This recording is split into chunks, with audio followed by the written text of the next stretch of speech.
വഴിവിട്ട സഹായത്തോടെ പ്രവർത്തിക്കുന്ന ചെങ്കുളം ക്വാറി അടച്ചു പൂട്ടണമെന്ന ആവശ്യവുമായി പ്രദേശവാസികൾ. നിയമം ലംഘിച്ച് ബഫർ സോണിൽ ഉൾപ്പെടെ ഖനനം നടത്തുന്ന ക്വാറിക്കെതിരെ ജിയോളജി വകുപ്പും മലിനീകരണ നിയന്ത്രണ ബോർഡും മുന്നറിയിപ്പ് നൽകിയിട്ടും പഞ്ചായത്തിന്റെ ഒത്താശയോടെ ഖനനം തുടരുകയാണ്. തദ്ദേശ മന്ത്രി ഇടപെട്ടിട്ട് പോലും നടപടി സ്വീകരിക്കാൻ പഞ്ചായത്ത് തയ്യാറായിട്ടില്ല. അതിനിടെ ക്വാറിക്ക് പഞ്ചായത്ത് ലീസ് കാലാവധി നീട്ടി നൽകിയതായും ആരോപണമുയർന്നു.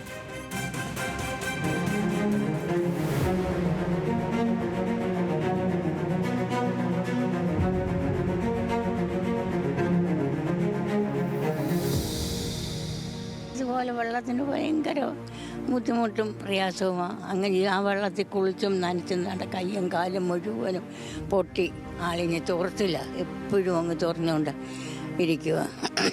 പരാതി ഒന്നും പറഞ്ഞിട്ട് കാര്യമില്ല. പിന്നെ അവർക്ക് പണമുള്ളവരില്ലേ, നമുക്ക് പണമില്ലാത്തവരില്ലയോ. കോന്നി പഞ്ചായത്തിന് കീഴിലെ ചെങ്കുളം ക്വാറി അടിമുടി നിയമവിരുദ്ധമായാണ് പ്രവർത്തിക്കുന്നതെന്നാണ് നാട്ടുകാർ ആരോപിക്കുന്നത്. ലീസ് നീട്ടി നൽകുന്നതിനായി സമർപ്പിച്ച ലൈസൻസ് മുതൽ എല്ലാം നിയമവിരുദ്ധവും വ്യാജവുമാണെന്ന് നാട്ടുകാർ. ഈ ഒരു പാറമട കൊണ്ട് ഈ കോന്നി പഞ്ചായത്തിൽ ഒരൊറ്റ വ്യക്തിക്ക് ഒരു പ്രയോജനമില്ല. പകുതി അവനിപ്പോൾ പൊട്ടിച്ചുകൊണ്ടിരിക്കുന്ന പകുതി, അതായത് ഇതാണ് റവന്യൂ ഭൂമിയാണ്. ഈ വെള്ളം ഞങ്ങൾ ഉപയോഗിച്ചുകൊണ്ടിരുന്നത്. പക്ഷേ ഇപ്പം ഞങ്ങൾക്ക് ഇതിനകത്ത് കാലും നനയ്ക്കാൻ പറ്റാത്ത ഗതിയാണ്. എൻ്റെ കിണർ കാണിച്ചല്ലതാണ്ട്, ഈ കിണറിലെ വെള്ളം ചൂടാക്കാതെ കുടിക്കാൻ പറ്റത്തില്ല. കുടിച്ചു കഴിഞ്ഞാൽ അന്നേരം തൊണ്ട പിടിക്കും. 2024 ഒക്ടോബർ 31 അവസാനിച്ച ലീസ് കാലാവധി ഡിസംബർ മാസം 28 വരെയാണ് നിലവിൽ നീട്ടി നൽകിയിരിക്കുന്നത്. എന്നാൽ ലൈസൻസ് നീട്ടി നൽകാൻ പഞ്ചായത്തിന്റെ യോഗത്തിൽ ക്വാറി ഉടമകൾ ഹാജരാക്കിയത് മറ്റൊരു ലൈസൻസ് ആണെന്നും ഈ ലൈസൻസ് പരിഗണിച്ചാണ് ഡിസംബർ 28 വരെ ലൈസൻസ് നീട്ടി നൽകിയതെന്നും പ്രദേശവാസികൾ പറയുന്നു. പഞ്ചായത്ത് യോഗത്തിൽ ക്വാറി ഉടമകൾ ഹാജരാക്കിയ ലൈസൻസിൽ 7/6/2026 വരെ പ്രവർത്തനാനുമതി നൽകിയിരിക്കുന്നതായിട്ടാണ് കാണിച്ചിട്ടുള്ളത്. എന്നാൽ വിവരാവകാശ രേഖ പ്രകാരം ഈ ലൈസൻസിന്റെ വിശദാംശങ്ങൾ ആവശ്യപ്പെട്ടപ്പോൾ ലൈസൻസ് സമർപ്പിച്ചിട്ടില്ലെന്നാണ് പഞ്ചായത്ത് മറുപടി നൽകിയതെന്നും നാട്ടുകാർ വ്യക്തമാക്കി.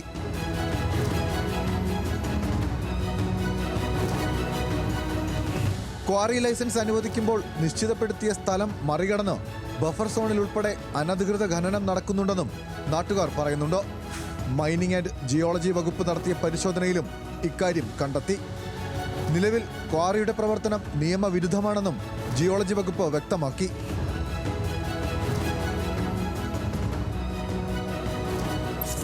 ക്വാറിക്ക് സമീപത്തൂടെ ഒഴുകുന്ന തോടിനു കുറുകെ അനുമതിയില്ലാതെ പാലം നിർമ്മിക്കുകയും മലിനജലം ഒഴുക്കിവിടുകയും ചെയ്യുന്നുണ്ടെന്നും ഇതുകാരണം പ്രദേശത്തെ ജലാശയങ്ങളിൽ നിന്നുള്ള വെള്ളം ഉപയോഗിക്കാൻ കഴിയുന്നില്ലെന്നും നാട്ടുകാർ ആരോപിച്ചു. സംസ്ഥാന മലിനീകരണ നിയന്ത്രണ ബോർഡ് പരിശോധന നടത്തി വെള്ളം ഉപയോഗിക്കാൻ പാടില്ലെന്ന് പ്രദേശവാസികൾക്ക് മുന്നറിയിപ്പ് നൽകി.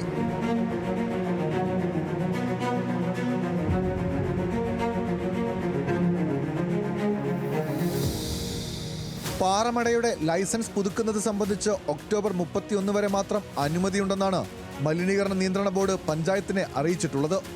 എന്നാൽ പഞ്ചായത്ത് കമ്മിറ്റിയിൽ 2026 വരെ ബോർഡ് അനുമതി നൽകിയെന്ന തെറ്റിദ്ധരിപ്പിക്കുന്ന വിവരങ്ങളാണ് നൽകിയതെന്നും ആരോപണമുണ്ട്. കൊന്നപ്പാറ കാർമൽശ്ശേരി റോഡിന്റെ ആകെ നീളം 1600 മീറ്ററാണ്. പാറമടയുടെ സമീപത്തെ വീടുകൾ ക്വാറി ഉടമകൾ വാങ്ങിയതോടെ അതുവരെയുള്ള പഞ്ചായത്ത് റോഡും കയ്യേറി. തദ്ദേശ സ്വയംഭരണ വകുപ്പ് മന്ത്രി MP രാജേഷ് പങ്കെടുത്ത അദാലത്തിൽ റോഡ് കയ്യേറി ഗേറ്റ് നിർമ്മിച്ചത് നീക്കം ചെയ്യാൻ ഉത്തരവിട്ടിരുന്നു. ആവശ്യമെങ്കിൽ പോലീസ് സഹായം ആവശ്യപ്പെടാനും നിർദ്ദേശിച്ചു. എന്നാൽ പഞ്ചായത്ത് ഇതുവരെയും ചെറുവിരൽ അനക്കിയിട്ടില്ല. സുരക്ഷയ്ക്ക് വേണ്ടി ക്വാറികൾക്ക് ചുറ്റും ഫെൻസിംഗ് ചെയ്യണമെന്ന നിബന്ധനയും ക്വാറി ഉടമകൾ പാലിക്കുന്നില്ലെന്ന ആരോപണമുണ്ട്. മൈനിങ് ആൻഡ് ജിയോളജി വകുപ്പിന്റെ അനുമതി പ്രകാരം 3 മാസത്തിനുള്ളിൽ 48 പാസുകൾ മാത്രമാണ് പാറമടയ്ക്ക് നൽകിയിട്ടുള്ളത്. എന്നാൽ ഒരു ദിവസം 100-ലേറെ ലോഡുകളാണ് പാറമടയിൽ നിന്നും പോകാറുള്ളതെന്നും പ്രദേശവാസികൾ പറയുന്നു. ഇങ്ങനെ പാറ പൊട്ടിക്കാൻ ഉപയോഗിക്കുന്ന വെടിമരുന്നിന്റെ അവശിഷ്ടങ്ങൾ ജലാശയങ്ങളിൽ കലരുന്നതിനാൽ കുടിവെള്ളം പോലും ഇല്ലാതെ വലയുകയാണ് പ്രദേശവാസികൾ. ഇപ്പോൾ ഈ പാറമട വന്നേ പിന്നെ ഞങ്ങൾക്ക് എല്ലാ വെള്ളവും എല്ലാ കിണറും മലിനീകരപ്പെട്ടുകൊണ്ടിരിക്കുകയാണ്. വലിയ ബുദ്ധിമുട്ടാണ് ഞങ്ങൾക്ക് ജീവിക്കാൻ. കാരണം ഈ വെള്ളം നല്ല നമുക്ക് അത്യാവശ്യം, ജീവിതത്തിൽ ഏറ്റവും വേണ്ടിയത് വെള്ളമാണ്. പക്ഷേ ഇപ്പം എത്ര പറഞ്ഞെടുക്കുകയും രാഷ്ട്രീയക്കാരോട് പല രാഷ്ട്രീയക്കാർ വന്നു, അവരോട് പറഞ്ഞെടുക്കുകയും യാതൊരു കാര്യവുമില്ല. എല്ലാവർക്കും അതിൻ്റേതായ ബുദ്ധിമുട്ടുകളുണ്ട്. ശരീരത്തായാലും വയറിനായാലും ആ വെള്ളം ഞങ്ങൾ കുടിച്ചുകൊണ്ടിരിക്കുന്നത്. ഈ വാർഡിൽ 6 പാറമടയുണ്ട്. 7-ാം വാർഡിൽ ഞങ്ങൾ ഈ ഇത്രയും ജനങ്ങളുടെ, അതായത് ജീവൻ എന്തുവാ ഇവർ സുരക്ഷ തരുന്നത് ഈ ഭരിക്കുന്നവർ? ഈ 7ാം വാർഡിൽ നിൽക്കാനെ കൊണ്ട് ആൾക്കാർക്ക് മത്സരമാണ് പഞ്ചായത്ത് മെമ്പറായി കഴിഞ്ഞു കഴിഞ്ഞാൽ അവരുടെ കാര്യം ഇതായി. നിയമവിരുദ്ധമായ ഒട്ടനവധി സഹായങ്ങൾ കോന്നി പഞ്ചായത്ത് അധികൃതർ ക്വാറി ഉടമകൾക്ക് വേണ്ടി ചെയ്തു കൊടുത്തുവെന്നാണ് പ്രദേശവാസികൾ ആരോപിക്കുന്നത്. പ്രത്യക്ഷത്തിൽ നടപടിയെടുക്കേണ്ടതിൽ പോലും നടപടിയെടുത്തിട്ടില്ല. ജനങ്ങളുടെ വെള്ളവും വനസ്ഥലികളും ഇല്ലാതാക്കുന്ന ക്വാറി മുതലാളികൾക്ക് വേണ്ടി ഒത്താശ ചെയ്യുകയാണെന്നാണ് നാട്ടുകാരുടെ ആരോപണം. ക്യാമറാമാൻ അഫ്സൽ രാജിനോടൊപ്പം ശ്രീരാജ്, ന്യൂസ് മലയാളം, പത്തനംതിട്ട.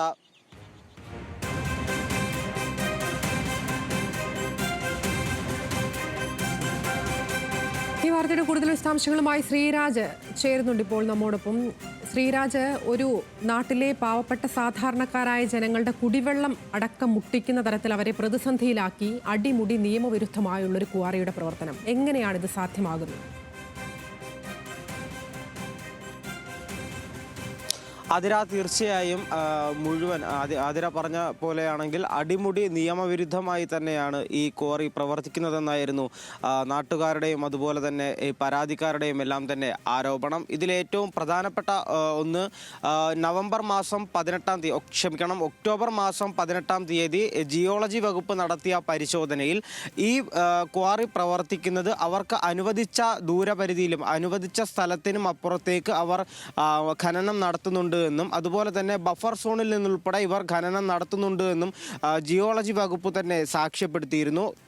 അതുപോലെ തന്നെ മലിനീകരണ നിയന്ത്രണ ബോർഡ് ഇവിടെ നടത്തിയ പരിശോധനയിൽ ഈ ക്വാറിയുടെ പ്രദേശത്തെ ജലാശയങ്ങളിലും അതുപോലെ തന്നെ ഈ ക്വാറിയുടെ പ്രദേശത്തുള്ള വീടുകളിലെ കിണറുകളിലുമെല്ലാം നടത്തിയ പരിശോധനയിലും ആ ക്വാറിയിൽ നിന്നുമുള്ള മലിനജലം, ക്വാറിയിൽ നിന്നുള്ള രാസവസ്തുക്കൾ കലങ്ങിയ വെള്ളമാണ് ആ കിണറുകളിലും അതുപോലെ തന്നെയുള്ള ജലാശയങ്ങളിലും ഉള്ളതെന്നും അതുപോലെ തന്നെ വെടിമരുന്നിൻ്റെ അംശങ്ങൾ ഉൾപ്പെടെ ഈ വെള്ളത്തിലെ പരിശോധനാ ഫലത്തിൽ നിന്നും വ്യക്തമായി എന്നും കേരള സംസ്ഥാന മലിനീകരണ നിയന്ത്രണ ബോർഡ് തന്നെ വ്യക്തമാക്കിയിരുന്നു.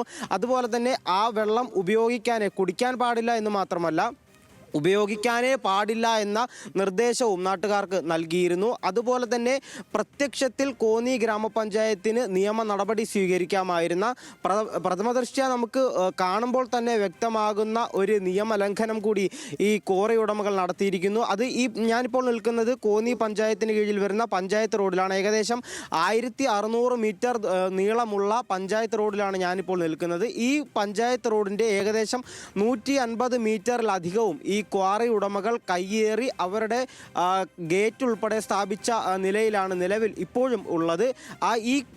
ഈ വഴിയുടെ ഇരുവശവും ക്വാറിയുടെ സമീപത്തുള്ള പ്ലോട്ടുകളെല്ലാം തന്നെ ഈ ക്വാറി ഉടമകൾ വാങ്ങിയിരുന്നു. അപ്പോൾ ഈ പ്ലോട്ടിന് സമീപത്തേക്കുള്ള പഞ്ചായത്ത് റോഡാണ് ഇപ്പോൾ ഈ ക്വാറി അധികാരികൾ അല്ലെങ്കിൽ ക്വാറി ഉടമകൾ കയ്യേറി വെച്ചിരിക്കുന്നത്. നിലവിൽ അദാലത്തിൽ മന്ത്രി എം പി രാജേഷ് പങ്കെടുത്ത അദാലത്തിൽ ഈ കയ്യേറിയ റോഡ് തിരിച്ചു പിടിക്കണമെന്ന ഉത്തരവ് കോന്നി ഗ്രാമപഞ്ചായത്തിന് നൽകിയിരുന്നു. അതിനാവശ്യമായി വരികയാണെങ്കിൽ പോലീസിൻ്റെ സഹായം തേടാനുള്ള നിർദ്ദേശവും കോന്നി ഗ്രാമപഞ്ചായത്തിന് നൽകിയിരുന്നു. എന്നാൽ ഈ നിമിഷം വരെയും ആ കയ്യേറ്റ ഭൂമി തിരിച്ചു പിടിക്കാനുള്ള യാതൊരു നടപടിയും കോന്നി ഗ്രാമപഞ്ചായത്തിൻ്റെ ഭാഗത്തു നിന്നും ഉണ്ടായിട്ടില്ല. നമ്മൾ കോന്നി പഞ്ചായത്ത് പ്രസിഡന്റിനോട് സംസാരിച്ചപ്പോൾ പഞ്ചായത്ത് പ്രസിഡന്റ് പറയുന്നത് ആ ഗേറ്റ് ഇപ്പോൾ അവിടെ ഉണ്ടോ എന്നതിനെ പറ്റി തനിക്ക് അറിയില്ല എന്നാണ് ഉള്ള മറുപടിയാണ് നമുക്ക് ലഭിച്ചത്. കോന്നി ഗ്രാമപഞ്ചായത്തിന് കീഴിൽ വരുന്ന ഒരു പഞ്ചായത്ത് റോഡാണ്. ആ റോഡിൽ ആ ഗേറ്റ് ഇപ്പോൾ നിലവിലുണ്ടോ എന്ന കാര്യം പോലും അറിയില്ല എന്ന മറുപടിയായിരുന്നു പഞ്ചായത്ത് പ്രസിഡന്റിൻ്റെ ഭാഗത്തു നിന്നും ഉണ്ടായത്. നിലവിൽ അടിമുടി അതുപോലെ തന്നെ ഈ ക്വാറിയുടെ ചുറ്റും ഫെൻസിങ് ചെയ്യണമെന്നുള്ള നിബന്ധന പോലും ഇവർ പാലിക്കുന്നില്ല എന്നാണ് ഈ പരാതിക്കാരും അതുപോലെ തന്നെ നാട്ടുകാരും ആരോപിക്കുന്നത്. ഏകദേശം നമുക്ക് ഈ ക്വാറിയുടെ അത്ര അടുത്ത് ചെല്ലാൻ കഴിയില്ല. അതുകൊണ്ട് തന്നെ നമുക്ക് ഏകദേശം ഒരു വലിയൊരു ദൂരം ഇപ്പുറത്തേക്ക് മാത്രമേ നിൽക്കാൻ പറ്റുകയുള്ളൂ. ബാക്കിയുള്ള സ്ഥലങ്ങളെല്ലാം തന്നെ ഇവർ കെട്ടിയടച്ചിരിക്കുകയാണ്. അപ്പോൾ അത്തരത്തിൽ ഗുരുതരമായ ഒട്ടനവധി നിയമലംഘനങ്ങൾ നിലവിൽ ഈ ക്വാറിയുമായി ബന്ധപ്പെട്ട് നടക്കുന്നുണ്ട് എന്നും പറയുന്നു. അതുപോലെ തന്നെ കോന്നി ഗ്രാമപഞ്ചായത്ത് കൗൺസിലിൽ ഇവർ അവതരിപ്പിച്ച കൗൺസിൽ കൂടിയപ്പോൾ ഈ ക്വാറിയുടെ ഭാഗമായി ഉണ്ടായ ചർച്ചയിൽ അതിൻ്റെ ഭാഗമായുള്ള അജണ്ടയിൽ ഇവർ പഞ്ചായത്ത് പ്രസിഡന്റ് ഉൾപ്പെടെ വെച്ച 2026 വരെയായിരുന്നു ഈ ക്വാറിക്ക് പ്രവർത്തിക്കാൻ അനുമതി അല്ലെങ്കിൽ ലീസ് കാലാവധി 2026 വരെ ഉണ്ട് എന്നാണ് പഞ്ചായത്ത് പ്രസിഡന്റ് പഞ്ചായത്ത് കൗൺസിലിൽ സൂചിപ്പിച്ചത്. എന്നാൽ പരാതിക്കാരനും അതുപോലെ തന്നെ പ്രതിപക്ഷം ഉൾപ്പെടെ ആരോപിക്കുന്നത് ഈ 2026 വരെ ലീസ് കാലാവധി ഉണ്ട് എന്ന് കാണിച്ചുകൊണ്ട് കൗൺസിലിൽ വെച്ച റിപ്പോർട്ട് അല്ലെങ്കിൽ കൗൺസിലിൽ വെച്ച ലൈസൻസ് മറ്റൊരു ക്വാറിയുടെ ലൈസൻസ് ആണെന്നും ഈ ക്വാറിയുടെ ലൈസൻസ് അല്ല എന്നും ഇവർ ആരോപിക്കുന്നു. അതുമായി ബന്ധപ്പെട്ട് വിവരാവകാശ നിയമപ്രകാരം വിവരാവകാശം ചോദിച്ചപ്പോൾ ലീസ് സർട്ടിഫിക്കറ്റ് ആവശ്യപ്പെട്ടപ്പോൾ പഞ്ചായത്ത് നൽകിയ മറുപടി അങ്ങനെ ഒരു ലീസ് സർട്ടിഫിക്കറ്റ് ഈ ക്വാറി ഉടമകൾ നൽകിയിട്ടേ ഇല്ല എന്നായിരുന്നു. ക്വാറി ഉടമകൾ ലീസ് സർട്ടിഫിക്കറ്റ് സമർപ്പിച്ചിട്ടില്ല എന്ന മറുപടിയായിരുന്നു പഞ്ചായത്തിൻ്റെ ഭാഗത്തു നിന്നും ഉണ്ടായത്. അപ്പോൾ ഉയരുന്ന ഒരു പ്രധാനപ്പെട്ട ചോദ്യം, ഈ ക്വാറി ഉടമകൾ സമർപ്പിച്ചിട്ടില്ലാത്ത ലീസ് സർട്ടിഫിക്കറ്റ് 2026 വരെ ഉണ്ട് എന്ന് ഈ പഞ്ചായത്തിന് എങ്ങനെ ബോധ്യപ്പെട്ടു? അല്ലെങ്കിൽ പഞ്ചായത്ത് ഇവർ സമർപ്പിക്കാത്ത ഏത് ലീസ് സർട്ടിഫിക്കറ്റിൻ്റെ കാര്യമാണ് പഞ്ചായത്ത് കൗൺസിലിൽ അവതരിപ്പിച്ചത് എന്ന ചോദ്യവും അവിടെ നിലനിൽക്കുകയാണ്. അതാണ് പ്രതിപക്ഷവും അതുപോലെ തന്നെ ഈ പരാതിക്കാരനും ഉന്നയിക്കുന്ന മറ്റൊരു പ്രസക്തമായ ചോദ്യം. അത്തരത്തിൽ മുഴുവൻ അടിമുടി പരാതി അല്ലെങ്കിൽ അടിമുടി നിയമവിരുദ്ധമായ കാര്യങ്ങളാണ് ഇവിടെ നടന്നുകൊണ്ടിരിക്കുന്നത്. ഈ ക്വാറിയുമായി ബന്ധപ്പെട്ട് നടന്നുകൊണ്ടിരിക്കുന്നത് പഞ്ചായത്ത് അധികൃതർ ചെയ്തുകൊണ്ടിരിക്കുന്നത് എന്നാണ് നാട്ടുകാരുടെയും അതുപോലെ തന്നെ പരാതിക്കാരുടെയും എല്ലാം തന്നെ ആരോപണം. എന്തായാലും നമ്മളോടൊപ്പം ഈ നാട്ടുകാർ ചേരുന്നുണ്ട്. നമുക്ക് അവരുടെ പ്രതികരണങ്ങളിലേക്ക് കടക്കാം. നിലവിൽ നമുക്ക് പ്രത്യക്ഷത്തിൽ ഏറ്റവും നടപടിയെടുക്കാമായിരുന്ന അല്ലെങ്കിൽ പഞ്ചായത്തിന് നേരിട്ട് നടപടി എടുക്കാമെന്ന ഒന്നായിരുന്നു ഇവിടുത്തെ ഈ ഗേറ്റിൻ്റെ പ്രശ്നം. അതുപോലെ തന്നെ ഈ ലൈസൻസ് നീട്ടി നൽകിയതിലും നിയമവിരുദ്ധമായ കാര്യങ്ങളാണ് നടന്നതെന്ന് നാട്ടുകാർ ആരോപിക്കുന്നത്. എങ്ങനെയാണ് ഇതിനെപ്പറ്റി പ്രതികരിക്കാൻ എനിക്ക് 5 കാര്യങ്ങൾ ഇപ്പം ചുരുക്കത്തിൽ പറയാനുണ്ട്. അത് കേൾക്കാൻ സമയമുണ്ടെങ്കിൽ. ഒന്ന്, ഇത് കറക്റ്റായിട്ടും രേഖകൾ വെച്ചാണിത് പറയുന്നത്. ആവശ്യമായ രേഖകൾ വെച്ചാണ് പറയുന്നത്. അതായത് ഇത് അവർക്ക് ലീസ് സർട്ടിഫിക്കറ്റ് കിട്ടിയിട്ടില്ല. ലീസ് സർട്ടിഫിക്കറ്റ് ഉണ്ടെന്നും പറഞ്ഞ് വിവരാവകാശ നിയമപ്രകാരം ചോദിച്ചു കഴിഞ്ഞപ്പോൾ അവർ 2026 വരെയുള്ള ലീസ് സർട്ടിഫിക്കറ്റ് ഉണ്ടെന്നും പറഞ്ഞാണ് അവർ കാണിച്ചിരിക്കുന്നത്. അതിൽ തന്നെ തിരുത്തലുണ്ട്. വേണമെങ്കിൽ രേഖ ഞങ്ങളുടെ കയ്യിലുണ്ട്, അത് സമർപ്പിക്കാം. ഒന്നത്,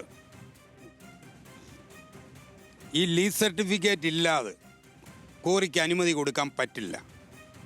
എങ്ങനെ അവർ ഈ അനുമതി കൊടുത്തു പഞ്ചായത്ത്?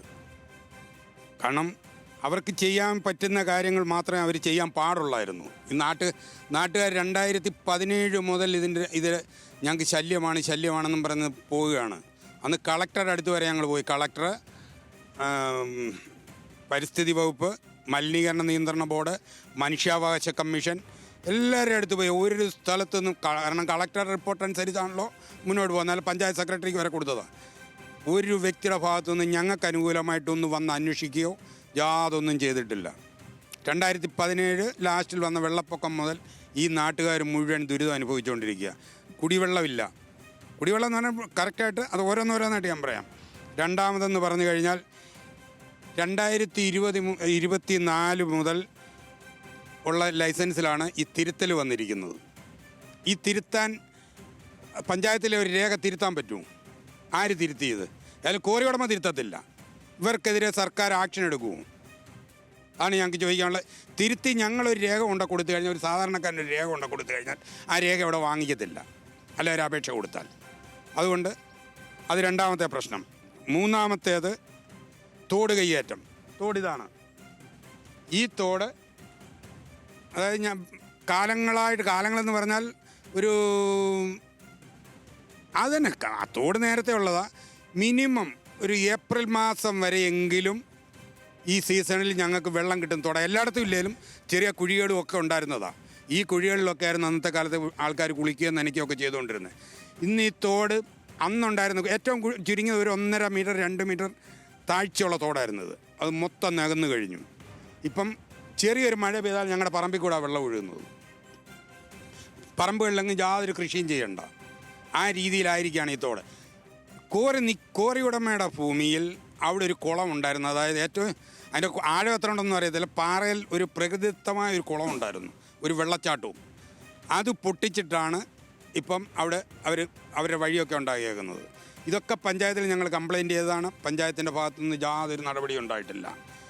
ഇപ്പം അവരുടെ കോറി വേസ്റ്റ് വിടാൻ വേണ്ടി ഒരു പാലം ഉണ്ടാക്കി, അതായത് റോഡ് കോൺക്രീറ്റ് ചെയ്തേക്കുന്ന മാതിരി ഫ്ലോർ കോൺക്രീറ്റ് ചെയ്ത് അവർ അതിനകത്ത് കൊണ്ടുവന്ന് വേസ്റ്റ് പൈപ്പ് വെച്ചിരിക്കുകയാണ്. അപ്പോൾ ആർക്കും കാണത്തില്ല. പുറമെ ആരും ഇപ്പം പഞ്ചായത്തിൽ നിന്നോ പൊല്യൂഷൻ ബോർഡിൽ നിന്നോ എവിടുന്ന് വന്നാലും ആർക്കും കാണത്തില്ല. അവിടുത്തെ പൊടിയും വേസ്റ്റും രാവിലത്തെ സമയത്തും ഇപ്പം അല്ലല്ലോ ഒന്ന് നോക്കിക്കേ, വെള്ളം കലങ്ങി വന്നാണ് വരുന്നതെന്ന്. അതായത് ഇപ്പോൾ എവിടെ മഴയുണ്ടായിട്ടാണ് ഈ വെള്ളം കലങ്ങി വരുന്നത്? ഒരു വിധത്തിൽ വെള്ളം ഞങ്ങൾക്ക് ഉപയോഗിക്കാൻ പറ്റില്ല, ആ രീതിയിലായിരിക്കുകയാണത്. പിന്നീടെന്ന് പറഞ്ഞു കഴിഞ്ഞാൽ മന്ത്രി രാജേഷ് ഒക്ടോബർ നവംബറിലൊരു അദാലത്ത് നടത്തി, തദ്ദേശ അദാലത്ത്. ഈ തദ്ദേശ അദാലത്തിൽ ആവശ്യപ്പെട്ട രേഖകൾ, അതായത് കോന്നി പഞ്ചായത്ത് അല്ലാത്ത പുറത്തു നിന്നുള്ള ഒരു ഉപസമിതിയെ വെച്ചിട്ട് ഇവിടെ അന്വേഷണം വെച്ചു. അന്വേഷണം വെച്ച് കഴിഞ്ഞപ്പോൾ കൃത്യമായിട്ട് അവർ കണ്ടെടുത്തു ഈ കോറിക്കാർ കൊടുത്തിരിക്കുന്ന മൊത്തം രേഖകളും തെറ്റാണെന്നും പഞ്ചായത്ത് സെക്രട്ടറി കൊടുത്തിരിക്കുന്ന രേഖ തെറ്റാണെന്നും കണ്ടെടുത്തിട്ട് അത് സമർപ്പിച്ചു. അതിൻ്റെ അടിസ്ഥാനത്തിൽ മന്ത്രിയുടെ ഓഫീസിൽ നിന്നുള്ള ഉത്തരവ് വന്നു. ഈ പറയപ്പെട്ട ഗേറ്റ് മാറ്റണം, പല കാര്യങ്ങളുണ്ട് അതിനകത്ത്, ചുരുക്കത്തിലങ്ങ് പറയാം. ഗേറ്റ് മാറ്റണം, അവിടെ എന്തെങ്കിലും നിയമലംഘനമായിട്ട് നടന്നിട്ടുണ്ടെങ്കിൽ അത് മാറ്റണം. ഇതൊക്കെ പറഞ്ഞിട്ട് നാളെ ഇതുവരെ ആയിട്ട്, ഇന്നലെ ഞങ്ങൾ പോയി നോക്കി അത് മാറ്റിയിട്ടുണ്ടോയെന്ന്. ആ ഗേറ്റ് ഇതുവരെയും മാറ്റിയിട്ടില്ല. അതൊന്ന്. പിന്നെ റോഡ് കയ്യേറ്റം. ഈ റോഡ് 1600 മീറ്റർ ഉണ്ടെന്ന്, അതായത് 2 ആസ്തിയാണ്, പഞ്ചായത്തിൽ 2 ആസ്തിയായിട്ടാണ്. ഒന്ന് 900 മീറ്റർ, ഒന്ന് 700 മീറ്റർ. അപ്പം 9, 7, 16, 1600 മീറ്റർ റോഡ് ഇത് പഞ്ചായത്ത് ആസ്തിയിലുണ്ട്. ഈ പഞ്ചായത്ത് ആസ്തിയിലുള്ള റോഡ് ഏകദേശം ഒരു 900 അല്ലെ 1 മീറ്ററിൽ അവർ കെട്ടി അടച്ചിരിക്കുക. ബാക്കി റോഡ് ഇപ്പോൾ ഇല്ല. പഞ്ചായത്തിനറിയത്തില്ല. ഞങ്ങളാരെങ്കിലും ഈ റോഡിൽ എന്തെങ്കിലും ചെയ്ത് കഴിഞ്ഞാൽ ഉടനെ പഞ്ചായത്തിൽ നിന്ന് ആൾ വരുമല്ലോ. ഞങ്ങൾക്ക് ആർക്കെങ്കിലും ഈ റോഡിൽ അല്ലെങ്കിൽ തോട്ടി ഇറങ്ങി ഞങ്ങൾക്ക് എന്തെങ്കിലും ചെയ്യാൻ പറ്റുമോ? ഇത്രയും നിയമലംഘനം നടന്നിട്ട് പഞ്ചായത്തിനും അറിയത്തില്ല, സെക്രട്ടറിക്കും അറിയത്തില്ല. അതെ, ഇല്ല, ഇനി കുറച്ചുകൂടെ പറയാണ്ടേ, അതിന് തുടങ്ങിയല്ലയോ. പിന്നെ ജിയോളജിയുടെ നിയമാവശ്യപ്രകാരം നേരിട്ടുള്ള പാസുകൾ മൊത്തത്തിൽ 48 പാസ്സാണ് അവർക്ക് 3 മാസത്തേക്ക് കൊടുത്തിട്ടുള്ളത്. 48 പാസ് കൊടുത്തേക്കുന്നത് ഒരു ദിവസം ഏറ്റവും ചുരുങ്ങി ഒരു 150 ലോഡ് മടയിൽ നിന്ന് ഇറങ്ങുന്നുണ്ട്. ഈ ജിയോളജിയിലെ ഉദ്യോഗസ്ഥർ ഒന്ന് അവിടെ ഇവിടെ ആയിട്ട് 2 ഇടത്ത് നിന്ന് കഴിഞ്ഞാൽ ഈ കോറിയിൽ നിന്ന് പോകുന്ന സാധനങ്ങൾ കാണത്തില്ല. ഇവരെന്തുകൊണ്ട് ഇത് കാണുന്നില്ല? ഇവരും ശമ്പളം വാങ്ങിക്കുന്നതല്ലേ. പിന്നെ ഈ സർക്കാർ പരാതി പരിഹരിച്ചതിന് ശേഷം മാത്രമേ അടുത്ത ലൈസൻസ് കൊടുക്കാവൂ എന്ന് പഞ്ചായത്ത് കമ്മിറ്റി, അതായത് വെച്ച രേഖകൾ മുഖാന്തരം, കമ്മിറ്റി വെച്ച രേഖകൾ മുഖാന്തരം പ്രതിപക്ഷവും പഞ്ചായത്ത് കമ്മിറ്റിയും ഒന്നിച്ച് ചേർന്നെടുത്ത തീരുമാനം അട്ടിമറിക്കപ്പെട്ടുകൊണ്ട് പഞ്ചായത്ത് സെക്രട്ടറി, നാട്ടുകാർക്ക് വലിയ പരാതി ഉണ്ട് എന്നറിയാം. ഇത്തരത്തിൽ അവരുടെ കുടിവെള്ളം അടക്കം മുട്ടിക്കുന്ന സാഹചര്യമാണുള്ളത്. സ്വാഭാവികമായും അവർക്ക് വലിയ പരാതി ഉണ്ടാവും. ഈ ഘട്ടത്തിൽ ഉയരുന്ന സ്വാഭാവികമായൊരു സംശയമാണിപ്പോൾ. ശ്രീരാജിന്റെ റിപ്പോർട്ട് പ്രകാരം തന്നെ ഇത്തരത്തിൽ MP രാജേഷ് ഇടപെടുന്നു. ഒപ്പം ജിയോളജിക്കൽ വകുപ്പ് നേർസാക്ഷ്യം വഹിക്കുന്നു. ബഫർ സോണിൽ അടക്കം ഇത്തരത്തിൽ അനധികൃതമായി ഖനനം നടക്കുന്നുണ്ട് എന്നുള്ളത്. ഈ വിഷയത്തിൽ അടിയന്തരമായ ഇടപെടലുകൾ നടത്തുക എന്നുള്ളത്, അടിയന്തരമായ അന്വേഷണം പ്രഖ്യാപിച്ച് ഈ കോറി അടച്ചുപൂട്ടേണ്ടതല്ലേ? തീർച്ചയായും ആതിര, നാട്ടുകാരും ആരോപിക്കുന്നത് അതുതന്നെയാണ്. ഇത്രത്തോളം നിയമലംഘനം നടത്തിക്കൊണ്ട് ഒരു ക്വാറിക്ക് എങ്ങനെ പ്രവർത്തിക്കാൻ കഴിയുമെന്നത് തന്നെയാണ് നാട്ടുകാരും ഉയർത്തുന്ന ചോദ്യം. MP രാജേഷ് പങ്കെടുത്ത തദ്ദേശ അദാലത്തിൽ ഉൾപ്പെടെ ഈ ഏറ്റവും ചുരുങ്ങിയത് ഈ കയ്യേറ്റ ഭൂമിയെങ്കിലും തിരിച്ചു പിടിക്കാനുള്ള നടപടിയെങ്കിലും കോന്നി ഗ്രാമപഞ്ചായത്ത് ചെയ്യേണ്ടതായിരുന്നു. പക്ഷേ ഈ MP രാജേഷ് പങ്കെടുത്ത തദ്ദേശ അദാലത്തിലെ ഉത്തരവ് കാറ്റിൽ പറത്തിക്കൊണ്ട് അതിന് യാതൊരു വിലയും നൽകാതെ ഉള്ളൊരു പ്രവൃത്തിയാണ്, അല്ലെങ്കിൽ ആ ഒരു സമീപനമാണ് കോന്നി ഗ്രാമപഞ്ചായത്തിൻ്റെ ഭാഗത്തു നിന്നും ഇപ്പോൾ ഉണ്ടായിട്ടുള്ളത്. നേരത്തെ സൂചിപ്പിച്ചതുപോലെ, പ്രദേശവാസികൾ സൂചിപ്പിച്ചതുപോലെ 3 മാസത്തേക്ക് 48 പാസുകൾക്ക് മാത്രമാണ് നിലവിൽ ജിയോളജി വകുപ്പ് ഈ ക്വാറി ഉടമകൾക്ക് അനുവാദം നൽകിയിട്ടുള്ളത്. എന്നാൽ ദിനം പ്രതി 100-ലധികം ലോഡുകളാണ് ഇവിടെ നിന്ന് പോകുന്നതെന്നും ഈ പ്രദേശവാസികൾ ആരോപിക്കുന്നു. അത്തരത്തിൽ നമുക്ക് പ്രഥമ ദൃഷ്ട്യാ എന്തെല്ലാം എന്തെല്ലാം നിയമ വിരുദ്ധ പ്രവർത്തനങ്ങൾ ഈ ക്വാറിയുടെ ഭാഗത്തു നിന്ന് നടക്കുന്നു എന്ന് മനസ്സിലാക്കുന്നുണ്ടോ, അതിലൊന്നും തന്നെ യാതൊരു നടപടിയും ഈ പഞ്ചായത്തോ അധികാരികളോ സ്വീകരിക്കുന്നില്ല എന്ന് തന്നെയാണ് നമ്മൾ ആ മലിനീകരണ നിയന്ത്രണ ബോർഡിൻ്റെ വെള്ളം ടെസ്റ്റ് ചെയ്ത റിസൾട്ട് നമ്മൾ വിദഗ്ധരെ കണ്ട് സംസാരിച്ചപ്പോൾ അവർ പറയുന്നത് ഈ വെള്ളം ഉപയോഗിക്കാനേ പാടില്ല, കുടിക്കാൻ മാത്രമല്ല ഈ വെള്ളം മറ്റ് ആവശ്യങ്ങൾക്ക് പോലും എന്തായാലും വലിയ നിയമലംഘനങ്ങളുടെ ഒരു കഥയാണ് ഈ ഘട്ടത്തിൽ പുറത്തു വരുന്നത്. കോന്നി പഞ്ചായത്തിന് കീഴിലെ ചെങ്കുളം ക്വാറിയാണ് ഇത്തരത്തിൽ അടിമുടി നിയമവിരുദ്ധമായി പ്രവർത്തിക്കുന്നത്. നാട്ടുകാർ വലിയ ആരോപണമാണ് ഉന്നയിക്കുന്നത്. അവരുടെ കുടിവെള്ളം പോലും മുട്ടുന്ന സാഹചര്യമാണ് അവിടെയുള്ളത് എന്നുള്ളതാണ്. വിവിധ കാര്യങ്ങളിൽ, അതായത് ഈ ക്വാറി പ്രവർത്തിക്കുന്ന എല്ലാ കാര്യങ്ങളിലും ഇത്തരത്തിൽ നിയമവിരുദ്ധമായ കാര്യങ്ങളാണ് എന്നുള്ളതാണ് റിപ്പോർട്ട് ചെയ്യപ്പെടുന്ന. ശ്രീരാജാണ് വാർത്തയുടെ വിശദാംശങ്ങൾ നൽകിയത്.